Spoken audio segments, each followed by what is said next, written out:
Welcome to the PR Essentials Summit series, where the experts reveal how to do PR so that you can do it yourself.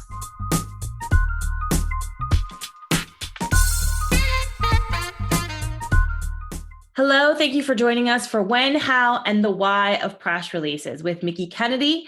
Have you ever wondered why you need a press release? I know a lot of people ask me that question. Moreover, what to write in it or even how to send it out. Most people can build their own PR campaigns for under $2,000, and not everyone has the money to spend to pay for an agency, which is why we're doing this summit here. PR professionals have held the keys of PR distribution for a while. So in this conversation, I want to kind of unlock and unfold the mysteries of press releases and press release distribution. And we'll go through the dynamics of how to pull together a winning press release and how to distribute to the top outlets and reach editors.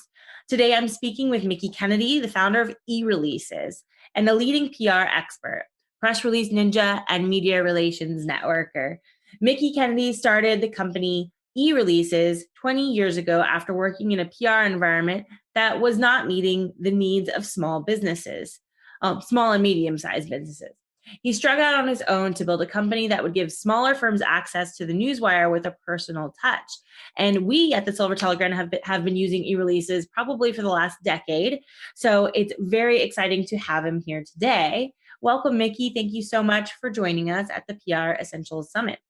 Oh, thank you. I'm glad to be here, and really looking forward to talking a little bit about press releases, which is something that I don't get to do very often, especially lately with the social environment being what it is. But I love talking about press releases, and I'm very passionate about it. Good. I think there's going to be a lot of good questions about why, if we should still be doing them as well. Right. I know, we've worked together for a while now, and you've really made press releases more accessible to small business owners, entrepreneurs, startups. I know when I go into a press release discussion with a lot of the companies that we work with, which is startups primarily, they're like, oh, well, it's too expensive. And so I always introduce them to eReleases and talk about the digital distribution. So before we go into the distribution side of things, though, I really want to talk a little bit more about press release development and how effective you believe them to be today, because I also get that question a lot. Are press releases still a thing? It's like the undying question that happens these days. Right. So what do you think? What's your kind of first opinion on, is the press release still relevant? I think I know your answer, but, why, I guess, would be the question. Right. I think that press releases are still as effective today as they were, 20 years ago when I started. We were sending out newsworthy press releases then. I was working for a firm in DC, and we would get pickup and without any pitching or anything. Mm-hmm. And so I knew that getting that out there to journalists directly could result in media pickup. And we always didn't know what release was going to do well or not, but we did it as a baseline for all of our clients. We would get a release out there. At the time, we were faxing. So this was about 24 years ago. And I was pretty low on the totem pole. So I was the guy who pre-programmed numbers into the fax machine whenever going a send. And we would get a lot of calls from people who would say, I just received this. There's a lot of data points in it. Could you just email it over to us? Mm-hmm. And that's when the light bulb went off on my head. And I was like, email press releases, eReleases. So I started building eReleases as basically a email platform to distribute releases to the media. And we still do that to this day, but we're mostly known for the value that we give through the partnership with PR Newswire and sending over the newswire. That being said, I had a release that went out earlier this year. And again, when I looked at it, I knew it was extremely newsworthy and it would do really well. And it got picked up in over 100 different places, including like the Wall Street Journal, CNN, Bloomberg. And it's because it was very newsworthy. And so sometimes when you have a newsworthy press release or announcement, using a press release to get it out there gives you a huge baseline. Because if you had sat and reached out to these 100 publications, you would just use 2 or 3 weeks of your time, and all of that was saved by just getting it out there to them. That being said, sometimes you have to take that release and go above and beyond and do individual pitching and other approaches to sort of get your message across to the media and to sort of build that opportunity that might be there. Yeah, I think what you're saying is really interesting too. It's like, one of the questions is, do I have to also do the news wire? And I often recommend both. I recommend the news wire and then us also pitching our targeted list of people. What do you think? Like, so can you give us a little bit of insight? And maybe this is kind of off script a little bit, but a little bit of insight on how, when you are distributing through PR Newswire, how can you explain how the editors and the writers receive that news and why they're getting it versus like maybe just an email? Sure. So it has changed a bit over the years. I think when we first started working with the news wires, it was mostly transmitted directly through an intranet into the terminals that each journalist had there, and they would look at the different branches of the wire. Like if you covered fashion, you would do, you would see the fashion feed, and it got sophisticated over time where it could actually, collect or capture releases that had certain parameters like include ready to wear or exclude ready to wear in fashion, Gotcha. for example, and things like that. So it started to capture the releases that were probably more likely of interest to that journalist. That's changed with the web. So a lot of them are getting it through the web. They have a custom login. I think there's PR Newswire for Journalists is one of those things, and it Okay. does the same thing. It captures by keyword, inclusions, exclusions, so you can really narrow down to the types of stuff that a journalist covers, and those are the type of opportunities. The newswires love to still mention that some of their stuff is through satellite broadcast and all this technological stuff, but basically with the internet, it's basically transmitted electronically, Yeah. and because it's on the newswire, it's a trusted source. They know there's a level of vetting that goes through with that, and that there are certain standards like generally a press contact and things like that. So it makes it pretty easy for journalists to winnow down what they're looking for and to look there first. Yeah. They're always going to get stuff through email. They're always going to get phone pitches as well and things like that. But it's tried and true that the newswire is a great source of content, and it's there for journalists to take advantage of. Yeah, that's great. I think that's exactly the right explanation. So, let's go into maybe a little bit of the anatomy of a press release. So what do you, and I know you do a lot of like reviewing hundreds of press releases all the time. So, Right. what are kind of three, and I know it's hard to do three, so if there's a little bit more, that's fine. But what are three or four best practices when putting together a press release? What do you think that the reporters or the journalists are looking at first? And yeah. Right. So the headline is the most important.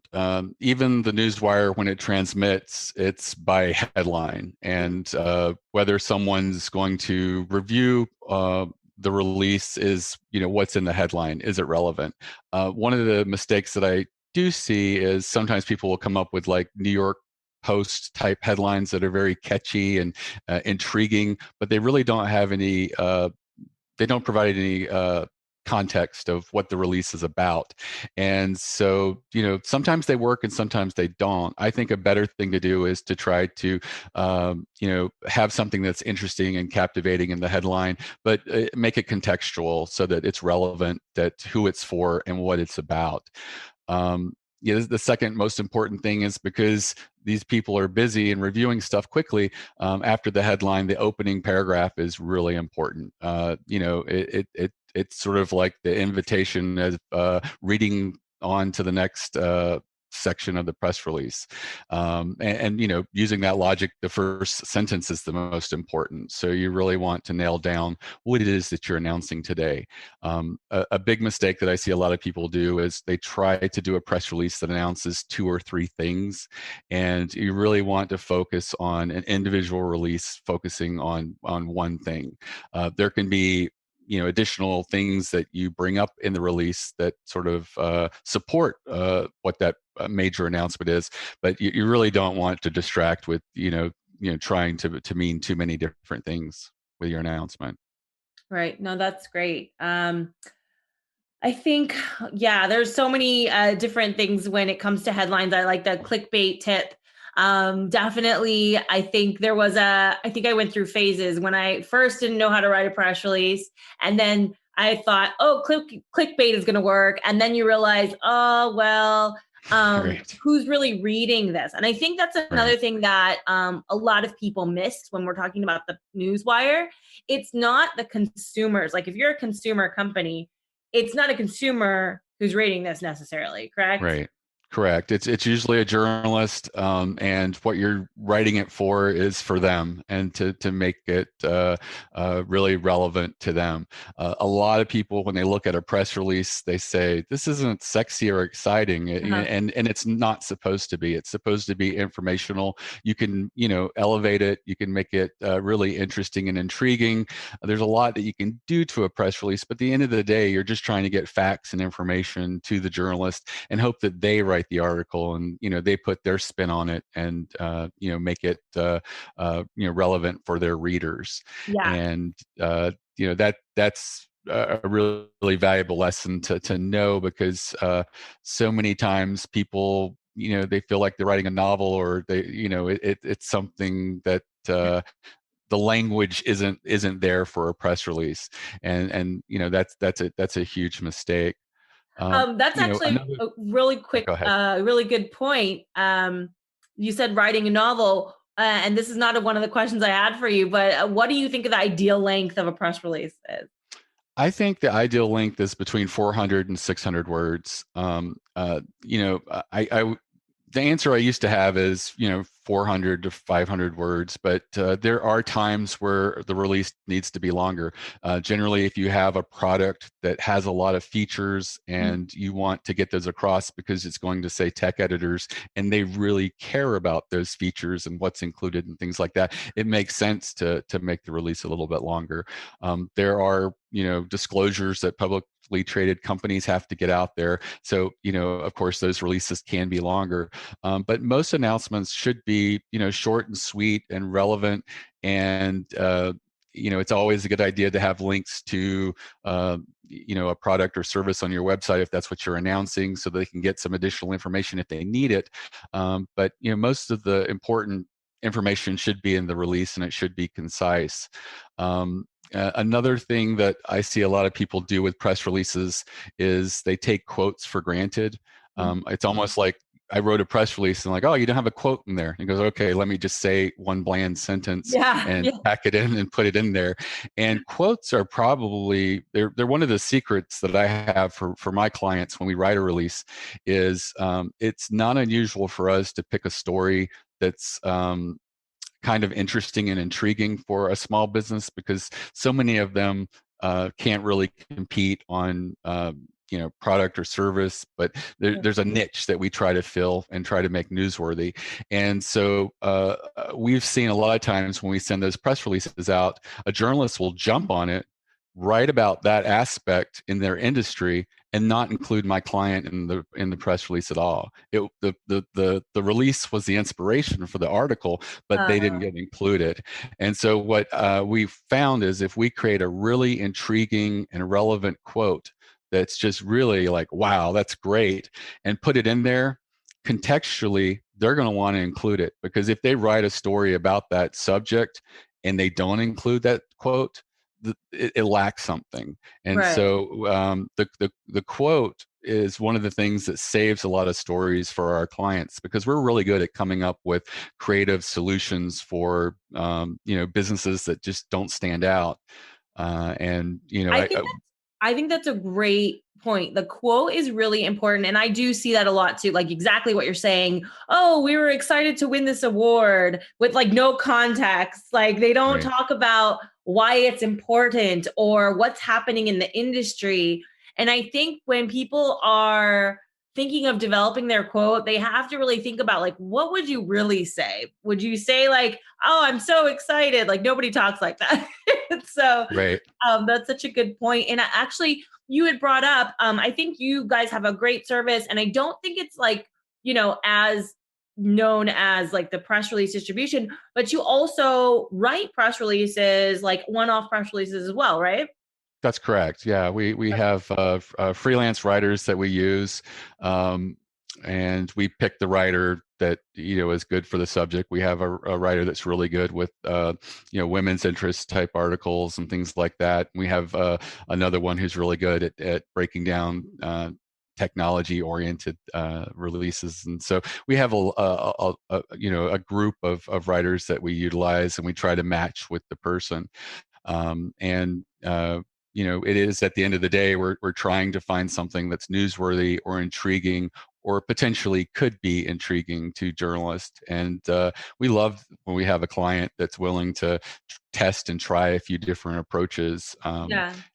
We had a carpet company in New Jersey, a local carpet company in New Jersey, that came to us and said, "Oh, I have a budget for PR." And I told them, I said, "I don't think it's going to work for you." And so we did a release or two and nothing happened. And they said, "Well, we still got more money." And I said, "Well, who's the enemy to you as a local carpet company?" And they said, "It's Home Depot and Lowe's. These big box companies Oh, are they're out there and they're just taking a lot of our business." And so we drafted a release that talked about having to compete against the big box companies like Home Depot and Lowe's, and why they're important and what they do that's different. And they got picked up in every floor and trade publication that I wow. could think of. As a matter of fact, I didn't even know that there were that many. They got picked up in over 14 different floor and trading publications because it resonated with that industry. They actually Right. also got invited to do a columns for two of the publications, saying, "We want you guys to talk about the local carpet companies and what you're doing, everything from marketing to everything else." And the client said, "We don't have the budget for that," but Oh, Lord. it was flattering. But Yeah. over the years, what they did, they continue to do releases occasionally, and they have a big book of all their clippings. And they used to compete against Home Depot and Lowe's by trying to be the cheapest. Yeah. And so they come into the person's home for a quote, and they say, now we're not going to be the cheapest out there. There are people who do cheaper, but we're a little bit more because we use this padding, we do this. But here we are recognized in the industry, and they just start opening, and floor trading today, floor covering, and Right. .com, all of these different trade publications, including their local newspapers, have picked them up. And they say that now I think they win 70% of most bids, and they're not having to come in as the cheapest provider anymore. And that's the sort of credibility opportunities that comes with PR, which I'm sure you're quite aware of. Yeah. But that was a client that I told from the beginning, "I don't think it's going to work for you," but they were open to trying and exploring different things. And I put my head on and thought about what we could do to sort of create our news opportunity out there. And it turns out that there was a vacuum in their industry of people not talking about marketing and competing, and how challenging it is to go against the Goliaths in the industry. That's awesome. Great case study. I love that example. And I like the way you guys kind of, yeah, I mean, a lot of times they know what they want to say, but this is a great way of thinking around the box, not even out of the box, out around it. Right. um, okay. So I think we covered a couple of questions that rephrased it a little bit, but why do you think that, well, we kind of answered this question. So let's see. We kind of have gone through the basics of press releases, distribution. Um, Obviously, distribution costs anywhere from like $1,500 and up. And I've had the pleasure of using eReleases for many years. So we usually use the digital distribution.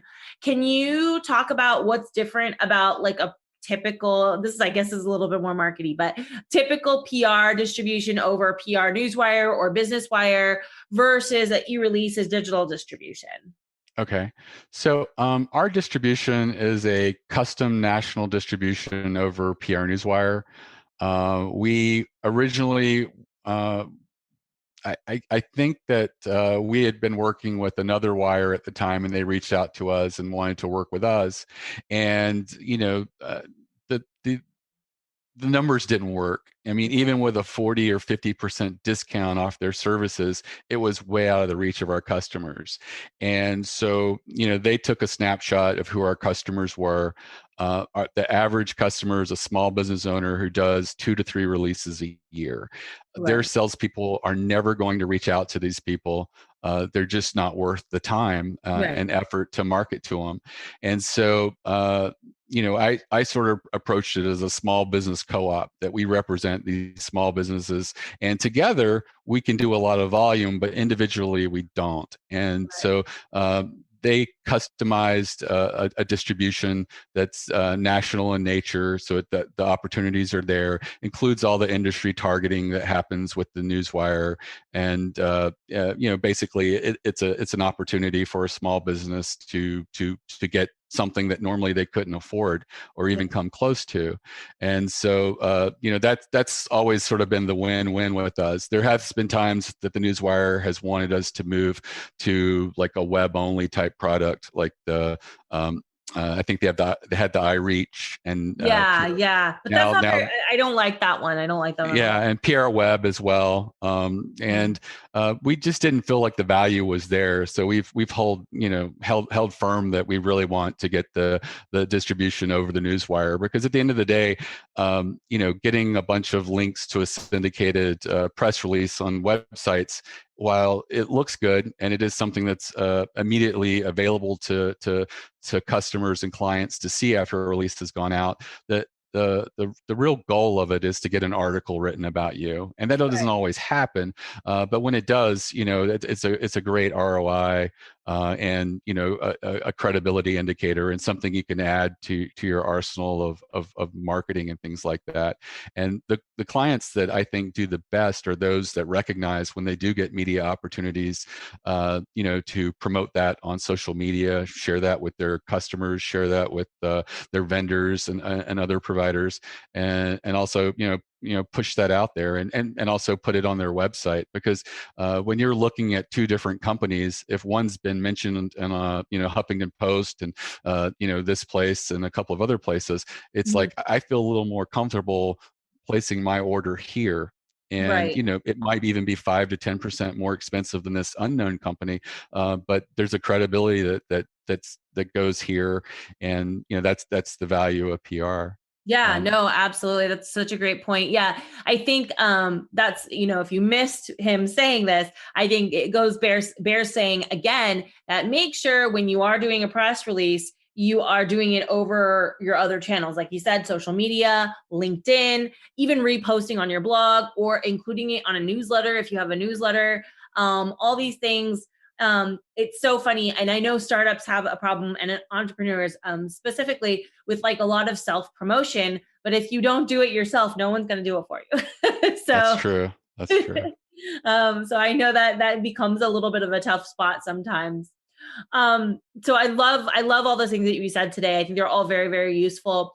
Do you have any secret hacks that you'd like to share when talking about press releases? Well, I think that focusing on the headline, the opening paragraph, if you can put a really captivating quote in there, something that if the quote was removed, there's a loss, and don't make the quote an afterthought.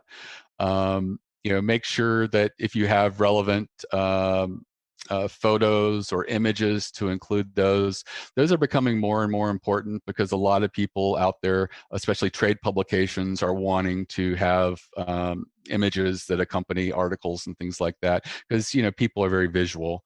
And so make sure you have those images and photos in with your release when you send it out. A good contact. Sometimes people don't like listing media contacts. We work with a lot of small businesses, a lot of Uh-huh. people who are starting side businesses, so they're working a full-time job. They don't All want to right. be called. So I'm like, even if it's a Google Voice number with a voicemail, have something that you can get alerted to, quickly, because I've had many people get picked up at the last minute, and Yeah. And someone's you guys going. do send the notification if someone inquires, if a Right. media person inquires with eReleases, you guys do send that notification pretty quickly. Right, that's correct, because those are a priority, and we want to get those out as quick as possible. And a lot of times when it's a new customer, we also call them and let them know that a Yeah. journalist has responded, because they don't realize how important this is. They think Right. that eventually I'll get to it. And I had one person who did a release, and he called me back a week later and said, "I just called all the people who responded to my release, and It's they too said it late. was too late." And it was in the middle of a hurricane, and he had developed a product that was, he was working with the government to release something almost like soap suds into a Okay. hurricane, and supposedly it did something to the viscosity of water and made storms less severe. And it was in the middle of a storm that was approaching, and he actually went uh, in a helicopter and was helping the military try this as a trial. And so he didn't have the time to get back to him. But a week later, the storm was over, Yeah, and nobody cares. the journalists weren't as interested. And he said, "Oh, Good Morning America, Oh Fox, all these people no. had called him, and he just wasn't able to respond." And he said, "If I'd thought about it, I could have given them the number to my assistant, and she would have been able to probably help them 80% of the way. Some of them probably did want to interview live, and the assistant wouldn't have been a good fit for, but he could have saved perhaps some of those opportunities." Well, So that's being another good point. Be right, available. Be yeah, available. be available, and uh, be available long term. We have journalists who will go and research old releases Mhm. and pick someone that they feel would be someone they could talk to on a subject or matter. And that's worked out really well for a few people in certain industries. Like we had someone who knew biometric industry really, really well, and he started to get quoted all over the place, New York Times, Wall Street Journal. And I ran into him once, and he said, "It was that press release I did like 4 years ago that got me on everyone's radar. And Mhm. now when there's a biometric story, they just pick up the phone and call me." And so, that's really cool. And if you're in a competitive industry where there's a lot of experts, there's no reason why you putting an occasional press release out there might just sort of, jog people's memory and eventually make it to their Rolodex of experts that they can call on. Yeah, that reminds me, we need to do more press releases as a PR agency too. That's I think, PR people are the worst at doing PR for themselves, but I think that's one place where we probably should pick up some. So I'm probably gonna send out a press release sometime soon. sounds great. Oh my gosh. Well, thank you so much. I think this has been an amazing conversation. I think a lot of good insights on press releases, why you have to use them, what you should do with them. And then also, if you guys are a new customer, if you want to try out eReleases, you can check out the link. It's ereleases.com/hello, and I'll put it inside the page here so you can have a link to it. But you'll get $100 off your first e-release distribution. And we'll also have a special PR worksheet on press release development. And then if you haven't tuned into it, we have a live workshop happening right about now. So tune into the live workshop on press release development so you can get all the things that you need to draft your next press release. And we are good to go. So thank you so much, Mickie, for joining me today. And I hope everyone has a great day. Thank you.